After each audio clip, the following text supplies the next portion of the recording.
എല്ലാ ദിവസവും ഞാൻ ഇവിടുന്ന് ഇറങ്ങി പോകും ചെയ്യുമ്പോഴത്തേക്ക് ഗിറ്റാർ കൊണ്ട് പോണ കാണുന്നല്ലേ. എന്താണ് എന്റെ പണിന്ന് അറിയോ? എന്തുവാ മനസ്സിലായി, പാടാൻ. ഇങ്ങനെ ആൾക്കാർക്ക് പോയി പാട്ട് പാടി കൊടുക്കുന്നതാണ് പരിപാടി. അപ്പൊ ഞാൻ പാട്ട് പാടി തരട്ടെ? അപ്പൊ അനിലെങ്കിലും വേണ്ടി ഒരു പാട്ട്.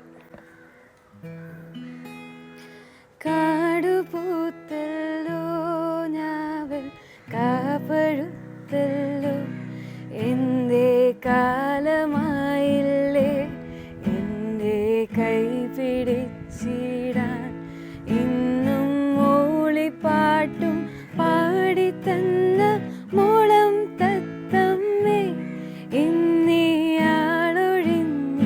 കൂട്ടിലെന്തേ വന്നു ചേരാത്തു ഇന്നിയാളൊഴിഞ്ഞ കൂട്ടിലെന്തേ വന്നു ചേരാത്തു. ശ്രമിച്ച്